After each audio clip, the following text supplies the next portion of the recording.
A Respectful Life Described by Ezekiel Hopkins. Let us consider the duties of the wife towards the husband. They are these which follow. First, submission and obedience. This is required from them as absolutely and peremptorily as unto Christ himself. Wives, submit yourself unto your own husbands as unto the Lord. And again, therefore as the church is subject unto Christ, so let the wives be to their own husbands in everything.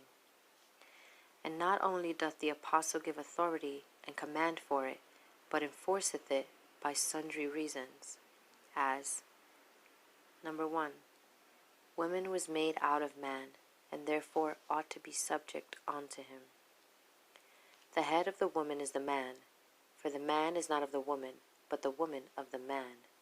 She is bone of his bone, and flesh of his flesh, and therefore ought to pay him the homage of obedience and submission for those materials of her being, which she first received of him.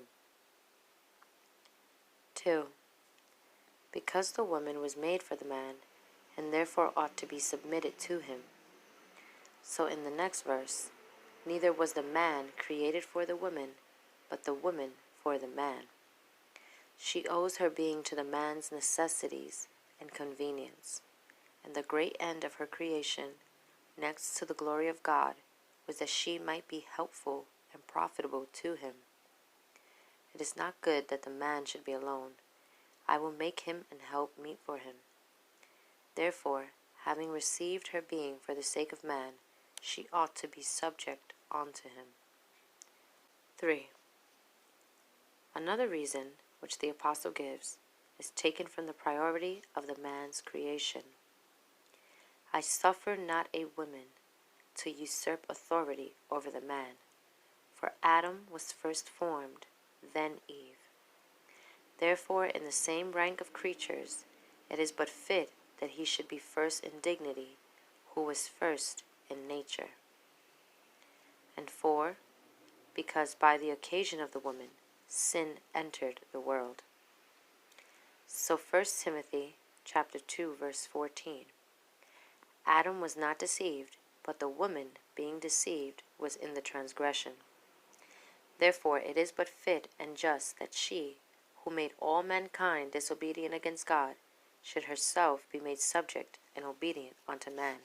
In this sentence we find inflicted upon her as a punishment for her transgression. Thy desire shall be to thy husband, and he shall rule over thee.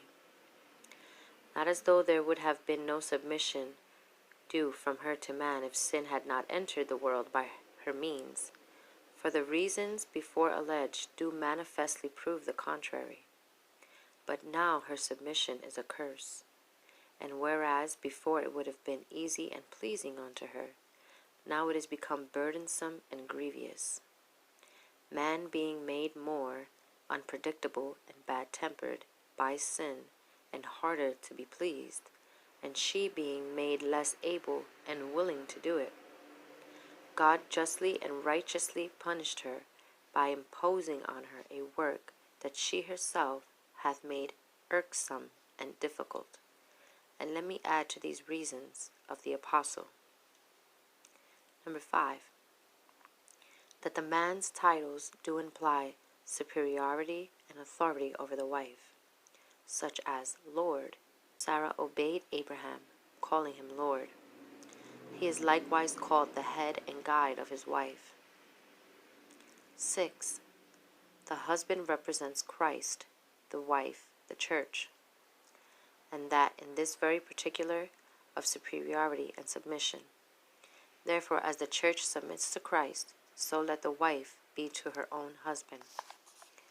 Thus we see wives' submission abundantly proved, both by natural and spiritual arguments, and this submission is recommended unto them by the example of holy women to whose practice they ought to conform their own.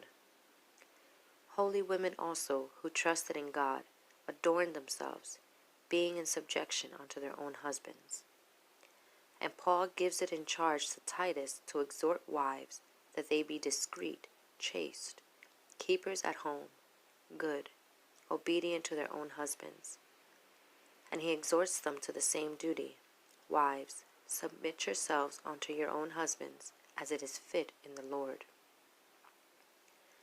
These commands are so many and so expressed that there is scarce any other duty that the Scripture doth urge with so many examples and earnestness, with such pressing reasons and enforcing motives as this of the wives' obedience. The duty is frequently expressed, submit yourselves, and the manner of performing it, be subject as to the Lord, submit in the Lord. This phrase carries it in three things: a motive, a direction, and a limitation. 1. A motive to obedience. It is done to the Lord. And though, through the froward and peevish humors of the husband, they may have no other encouragement to observe and obey him, yet to the conscientious wife this will be encouragement enough. The Lord will accept and reward her obedience. Her heavenly husband, Jesus Christ, will count it as a service done unto him. For marriage being a type of our mystical union with Christ, Paul especially is concerned that the duties of that relation be performed to bear some proportion to that spiritual mystery. 2. A direction how to perform it.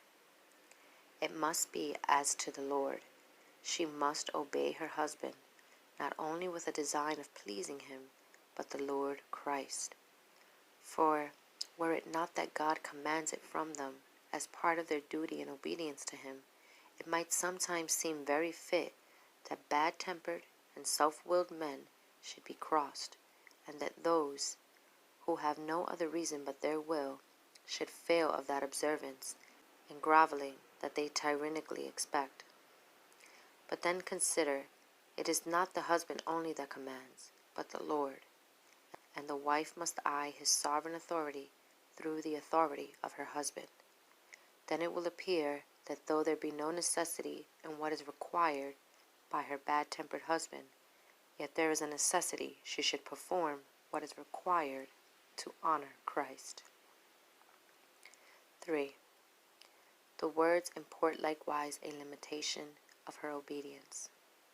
The wife must submit and obey, but in the Lord and as to the Lord, that is, only in lawful things, wherein by her obedience to her husband she may not offend against God.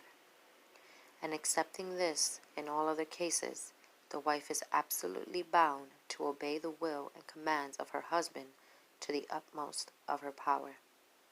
It is true, he abuseth his authority if he commands things unnecessary and unfit, yet neither her unwillingness to perform them, nor her judging them inconvenient, can excuse her or exempt her from the obligation that lies upon her of a ready obedience.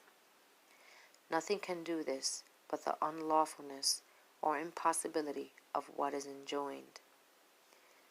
In all other things, although they be never so contrary to her disposition and inclination, she is bound by the law of God and nature to obey and to submit, if not her judgment, at least her practice to the will of her husband.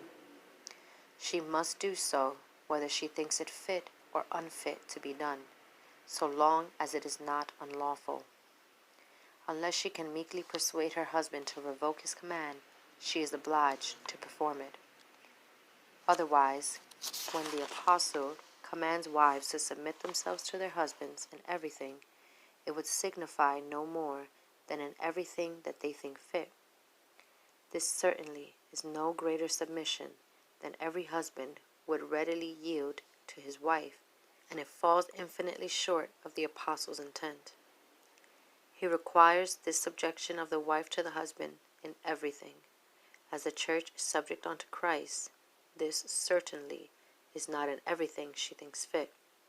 Neither ought she to take upon her to judge or reject his laws, but to fulfill them. This, therefore, is the first and most comprehensive duty of a wife, submission and obedience. 2. Another duty of the wife toward her husband is respect and reverence of his person. Let the wife see that she reverence her husband. Now reverence consists in two things, esteem and fear. First, she ought to cherish a high esteem of him, if not for his gifts and graces, yet at least for that relation in which he stands to her, as her Lord and her head, superior to her by God's appointment and ordinance. Yea, she must look upon him as that person whom God, out of all the numerous millions of mankind, hath particularly chosen and selected for her, one whom he saw fittest and best to be her head and guide. Second, another part of reverence is fear, not a servile, slavish fear, for that is inconsistent with love, but an awful and a loving fear, which will show itself in two things. 1. In her care to please him. She endeavors to conform her actions to his inclinations, so far forth as they are not repugnant to the supreme duty that she owes to God. She that is married careth for the things of the world, how she may please her husband. Therefore she will endeavor how to comport herself in her speeches, in her gestures, in her whole demeanor, to render her most grateful and most amiable to him. 2.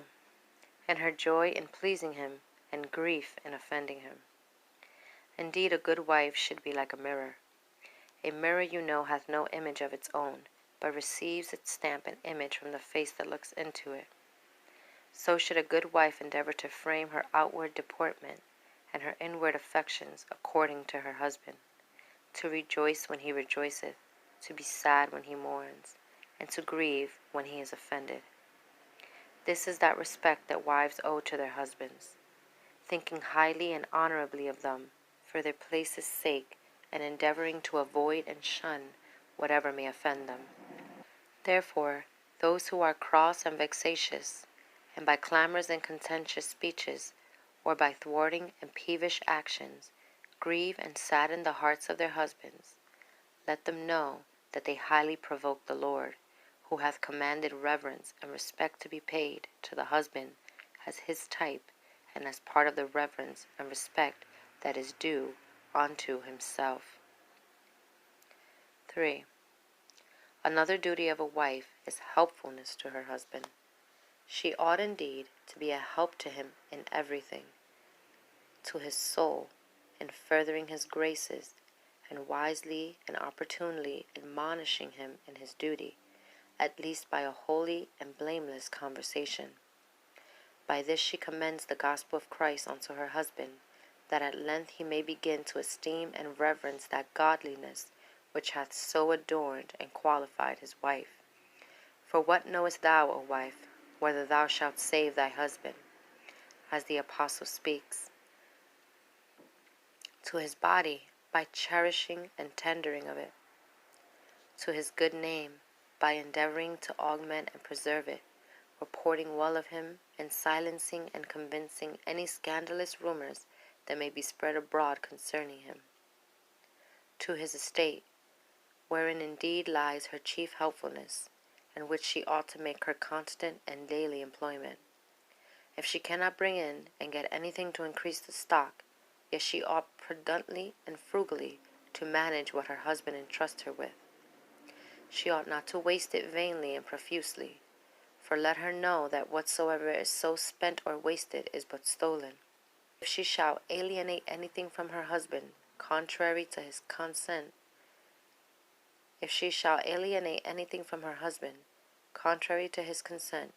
either expressly declared, or else upon good grounds, supposed to be tacitly granted and allowed, it is not better than theft. Her proper office is providently and faithfully to manage the affairs of the family that are committed to her oversight and care. Therefore, in the description of a good wife, given us at large, in Proverbs 31, from verse 10 to the end, we find the whole of it taken up, in showing her industry and care in ordering the affairs of the family. 4. Another duty of the wife is modesty in apparel and behavior. First, in apparel, this should be according to her place and rank, not affecting gaudiness or strange fashions, nor on the contrary affecting a singularity of obsoleteness and outworn antiquity. Pride may be equally shown in either way. The best temper is for them not to wear garments to be taken notice of. The apostle gives them this rule. Let not the woman's adorning be that outward adorning of plaiting the hair and of wearing of gold, or of putting on of apparel, but let it be the hidden man of the heart, and that which is not corruptible, even the ornament of a meek and quiet spirit, which is in the sight of God of great price. And so Paul, I will that women adorn themselves in modest apparel, with shamefacedness and sobriety, not with broided hair, or gold or pearls, or costly array, but which becometh women professing godliness, with good works. This indeed is the best ornament.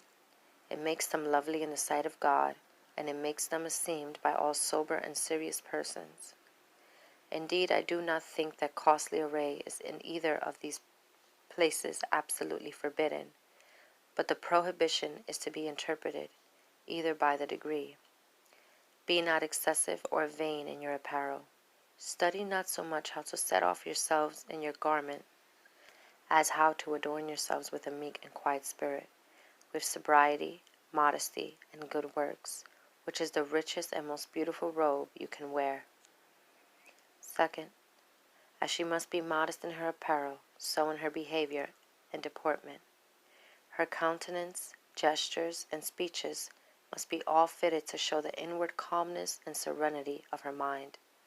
Therefore, imperious, clamorous, and turbulent women, who at every word spit passion and poison, are a torment and vexation to themselves, and more to their husbands.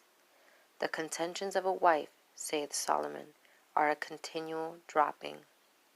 And it is such a dropping that it will at last eat and fret through his very heart, though it were made of stone. These, therefore, are the duties of the wife. For daily readings and devotions, please subscribe.